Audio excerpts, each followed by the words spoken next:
తీన్మార్ మల్లన్న మాటలకి మీరు అసలు ఏమంటారు? తీన్మార్ మల్లిగాడు మాట్లాడేది అసలు వాడిని మనిషి అనను. ఎందుకనంటే ఇలా అసలు వాడు ఏం ఉద్దేశంతో కామెంట్ చేస్తూ ఉన్నాడు? వాడు మొన్నటిదాకా తిరిగినది ఎక్కడ, ఎటువైపు తిరిగిండు?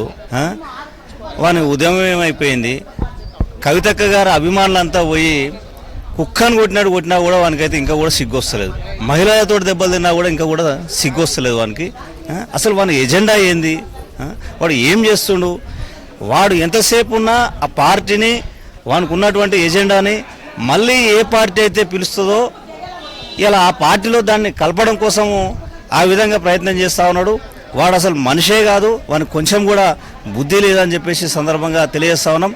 ఇలా కల్వకుంట్ల కవితక్క గారి ఆశయం సామాజిక న్యాయం అనేది ఆమె పూర్తి స్థాయిలో బీసీలకు కావచ్చు, ఎస్సీలకు కావచ్చు, ఎస్టీలకు కావచ్చు, మైనార్టీలకు కావచ్చు, అగ్రవర్ణాలలో ఉన్నటువంటి పేదలకు కూడా కావచ్చు, సామాజిక న్యాయం ఎజెండా తోటి ఇలా అన్ని వర్గాలకు సమన్యాయంగా జనాభా ఎంతో వాటా అంతా అనే నినాదంతో 2 సార్లు పదవిలో ఉన్నారు, అప్పుడు ప్రజలకి చేయలేంది, ఇప్పుడు పార్టీ పెట్టి ఏం చేసిద్దంట అసలు ఆవిడ అని చెప్పని అంటున్నారు. దీని పట్ల మీరేమంటారు?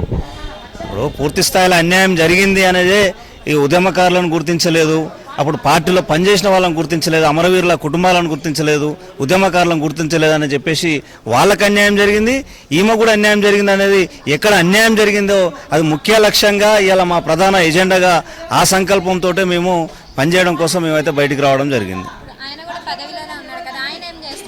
ఎవరు ఆయన ఏం చేస్తున్నా అనేది మీకే తెలుసు. ఆయన ఒక బ్లాక్ మెయిలరు, వాడు ఒక చీటరు. వానికి ఎంతసేపు ఉన్నా వాని బ్లాక్ మెయిల్ చేయాలి, వీని బ్లాక్ మెయిల్ చేయాలి, డబ్బుల దందాలు చేయాలి. వాడిని కొట్టే రోజులు వచ్చినాయి కాబట్టి అట్లాంటి మాటలు మాట్లాడుతుండు.